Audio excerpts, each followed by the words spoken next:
aqui o meu aluno Eduardo Ribeiro apareceu aqui com um texto de Santa Catarina de Siena, que é uma revelação que Deus deu a ela. Deus falou com ela. E ela diz que ela copiou as palavras exatamente como Deus a disse e mandou para o Papa. Mas o que quer dizer esse exatamente? Quando eu comecei a ler isto, eu falei, epa, é exatamente, mas não é exatamente. Por quê? Se ela recebeu o estudo de Deus, Deus não deu somente as palavras para ela. Ela deu as palavras e deu a intelecção exata do que ele queria dizer naquele momento. Ela não pode repetir os seus atos de intelecção, ela só pode repetir as palavras. Então, isto aqui é o traslado exato e ao mesmo tempo não é exato. Está compreendendo? Então, eu falei, se você lê isto aqui com a perspectiva da sua alma mortal, você entende uma coisa. Se você entender com a perspectiva de alma imortal, você entende outra completamente diferente. Então, eu vou dar um exemplo. Deus começa dizendo assim para ela: todos os sofrimentos que o homem suporta nesta vida são insuficientes para satisfazer pela menor culpa que ele tem. Isso quer dizer que se você for preso, for por campo de concentração, for torturado, etc., etc., isto não paga nenhum dos seus pecados. Zero. Por que Deus diz isso? Sendo eu um bem infinito, a ofensa cometida contra mim pede satisfação infinita. Isto não está ao alcance do ser humano. Desejo que compreendas que os males desta existência não são punições, mas correção a um filho que ofende. Assim, a satisfação que se dá pelo amor, pelo arrependimento e pelo desprezo do pecado, esse arrependimento é aceito em lugar da culpa e do reato. O reato é a pena devida à própria culpa do pecado, pena inerente ao sentimento de culpa. Foi quando ensinou Paulo ao afirmar esse arrependimento não pela virtude dos sofrimentos padecidos, mas pela infinitude do amor. Foi quando ensinou Paulo ao afirmar, aspas, se eu falasse a língua dos anjos, adivinhasse o futuro, partilhasse os meus bens com os pobres e entregasse meu corpo às chamas, mas não tivesse caridade, tudo isso de nada valeria. 1 Coríntios 3, versículo 3. O glorioso apóstolo fez ver que os gestos finitos são insuficientes para punir ou satisfazer sem a força da caridade. Então tem esse elemento diferencial, que é a caridade. Como percebes, as mortificações são coisas finitas, e como tais hão de ser praticadas. São meios, não finalidades. Filha, fiz-te ver que a culpa não é reparada neste mundo pelo sofrimento, suportados unicamente como sofrimento, mas sim pelo sofrimento aceito com amor, com desejo, com interna contrição. Não basta a força da mortificação, é preciso o anseio da alma. O mesmo acontece, aliás, com a caridade e qualquer outra virtude, que somente possuem valor e produzem a vida em meu Filho Jesus Cristo crucificado. Isto é, na medida em que a pessoa recebe dele o amor e virtuosamente segue as suas pegadas. Somente assim adquirem valor.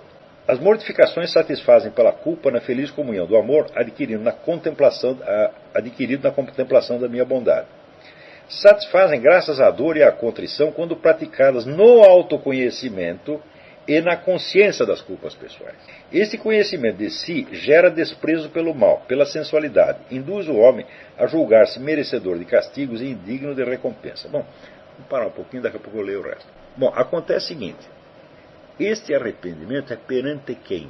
Perante quem você está se arrependendo? Perante Deus.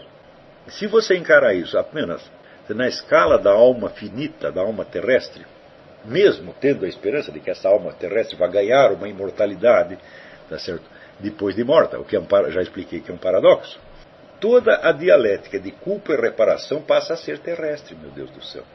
Então você não pode se arrepender perante Deus, mas você vai estar se arrependendo perante um dos símbolos que na sua cabeça o representam na escala terrestre. Seja a igreja, o bispo, o pastor protestante, a comunidade, qualquer coisa. Então, agora, se você se coloca no plano da alma imortal, o que acontece? Veja, acontece o seguinte. O caminho para atingir o conhecimento verdadeiro e a experiência do meu ser, vida eterna que sou, é este. Nunca abandone o autoconhecimento. Ao desceres para o vale da humildade, reconhecer-me-ás em ti e de tal conhecimento receberás tudo de que necessitas. Conhecendo-te, tu te humilharás ao perceber que por ti mesma nada és.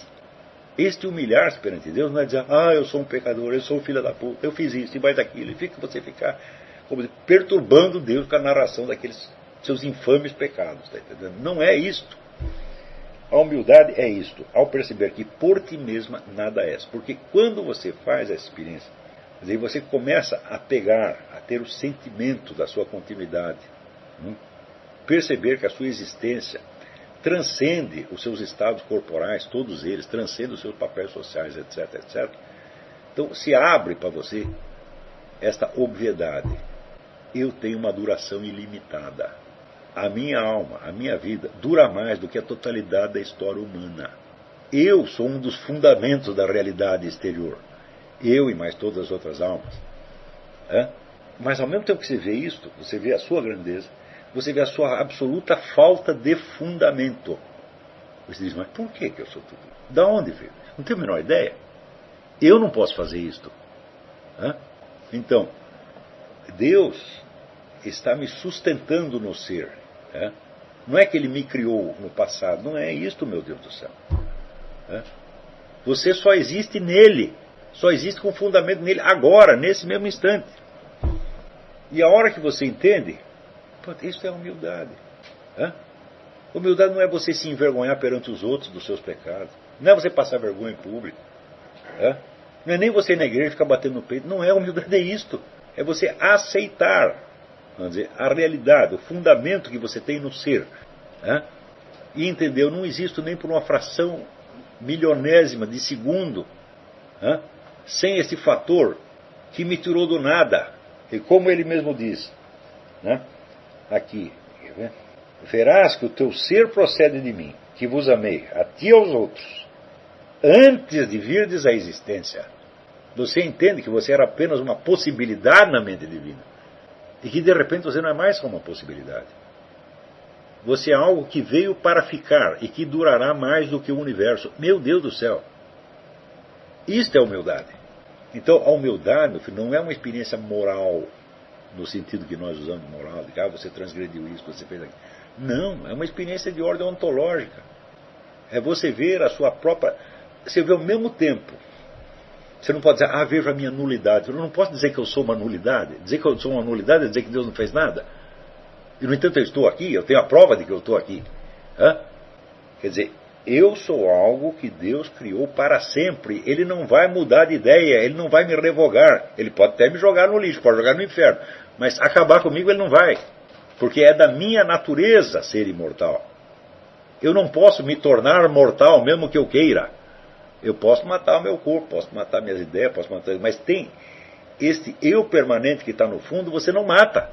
Você está entendendo? Então, Deus me fez de uma vez para sempre. E por que Ele fez isso? Eu não tenho a menor ideia. Eu mesmo me faria, talvez nem... Se eu tivesse o poder para isso, talvez eu nem fizesse. Está entendendo? Então, isso aí é a verdadeira humildade. É a humildade no sentido ontológico. Na qual você nem pode declarar que você é um nada. Porque se você se declarar que você é um nada, então você não seria um crente, seria um puxa-saco de Deus. Vai dizer, não, eu não sou nada. Como não sou nada? Você me fez para sempre. Eu sei que eu existo, eu sei que eu sou uma realidade. E uma realidade que é para durar para sempre. Então não tem como você não ser preenchido num senso de gratidão indizível. Está entendendo? Eu preciso, vou confessar Deus meus pecados. Você nem lembra de pecar nessa hora, o perdão já veio. Está entendendo? E vem em função do amor divino. O amor divino que é dado quando pela humildade você não diz que você é um nada, você diz sem você eu sou nada. Mas eu não posso ficar sem você, não tem como ficar. Onde que eu vou me, como diz a própria Bíblia, aonde que eu vou me esconder de Deus? Então assim, eu vim para ficar. Quem foi que me botou aqui? Foi você que foi. Por que você fez? Porque você me amou. Você me viu como possibilidade e me amou e quis me fazer para durar para sempre. Esta é a experiência. Para isto, você tem que acalmar um pouco, e sentir a permanência do seu eu ao longo de todas as experiências, de todos os estados, desde que você era pequenininho até agora. E você vê tudo isso comprimido, como que num ponto. Onde está esse ponto? Onde você está agora? Você é o cara que passou por tudo isso, todas essas mudanças. Você já mudou de ideia, mudou até de personalidade. Mas tem uma coisa dentro de você que diz eu. E quando diz, sente a mesma coisa que dizia quando era criancinha. E você sabe que você é aquele que você foi aos 2 anos, e que foi aos 5, e que foi aos 6, e que foi aos 10, e que foi aos 20, e assim por diante.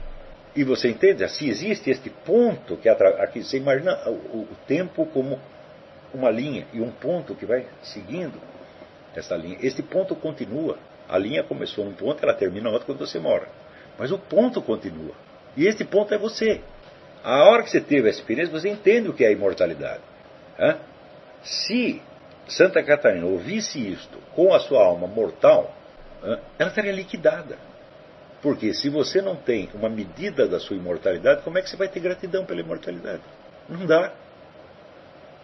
Você vai agradecer por essa porca vida, só leva porrada, tudo dá errado, todas as suas esperanças vão para o brejo. Você vai agradecer por isto?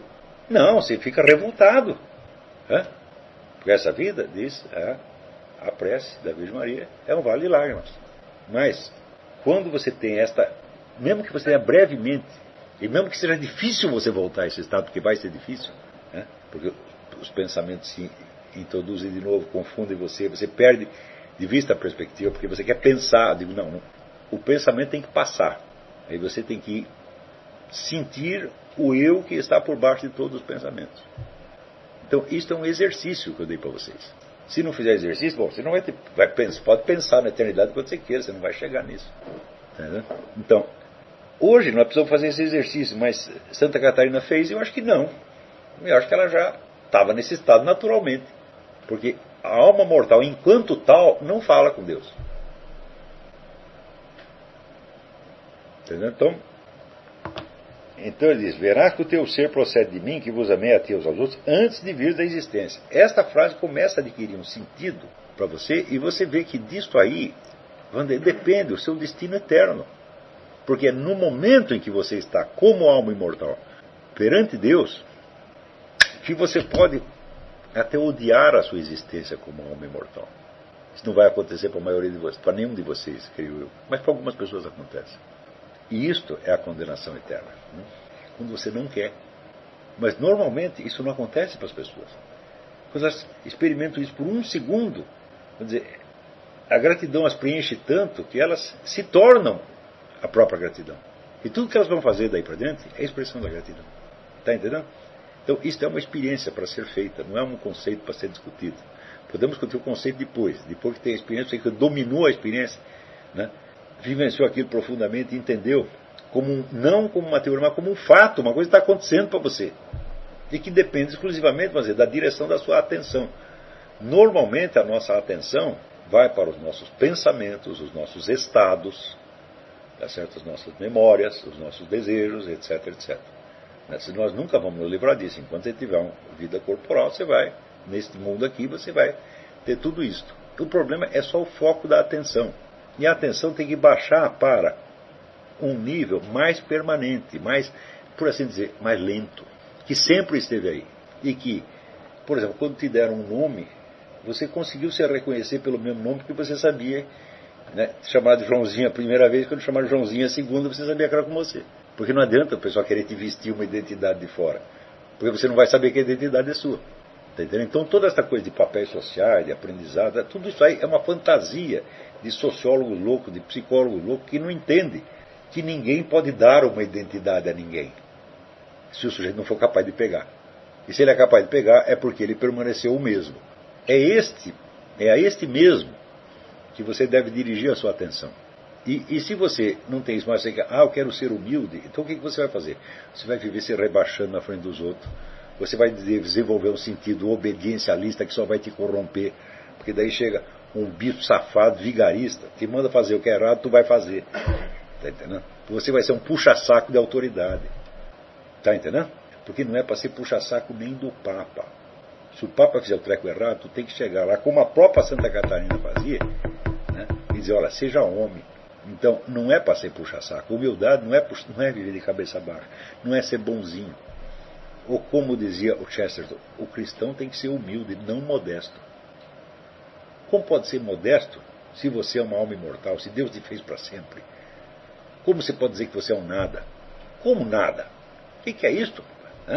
Tem uma forma de existência que te eleva a uma dignidade que, como diz o salmista, está um pouco abaixo dos anjos, e às vezes está até acima deles. Então, isso aí é uma experiência. Então, está aí Rafael Salve e Eloy Weiter. Isso aqui é a dica que eu estou dando. A hora que você faz isto, uma vez que seja, você nunca mais vai esquecer isso. Você vai saber que todas as coisas que você pensou sobre seus estados, sobre personalidades, papéis sociais, é tudo uma fantasia. Não tem substancialidade, mas você tem substancialidade. Agora, todo o pensamento moderno é para dizer que a sociedade tem substancialidade, a linguagem tem substancialidade, os papéis sociais têm substancialidade, e você não. Agora, se você não tiver substancialidade, como é que você ia absorver um pouco disso que fosse? Quer dizer, eles querem dar a ideia do ser humano, do indivíduo humano, como se fosse uma entidade fantasmal, preenchida de elementos que não tiveram origem, que se formaram assim como uma espécie de peido cósmico. Tá? Há sociedade, há linguagem, há classes sociais. Isso é tudo uma alienação. Isso é um golem. Você sabe a história do golem? Cara, é uma lenda judaica. O sujeito fez lá um boneco de barro e assoprou lá, fez uma mágica e o boneco de barro saiu e começou matando gente. E daí ele não sabia como desmontar aquela porcaria. Quer dizer, é um ídolo que você criou. Digo, não, meu filho, nada disso. Quem existe sou eu, porque Deus me fez para durar para sempre. Eu sou uma entidade substancial muito mais real do que todo o universo físico que eu estou vendo. Quando não existir mais o planeta Terra, eu vou existir ainda. A história humana inteira não significa nada perto de uma vida do indivíduo. A história humana não é imortal. A história humana teve um começo e vai ter um fim. Mas você teve um começo e não vai ter um fim. E se está falhando, ainda tem isso. Além disso, quando quis recriar-vos na graça, com inefável amor, eu vos lavei e vos concedi uma vida nova no sangue de meu Filho unigênito. Então, quer dizer, se falhou, Deus botou um mecanismo de correção que restaura a sua imortalidade. Não a sua imortalidade, mas a imortalidade na glória. Então, eu acho que é isso aí, né?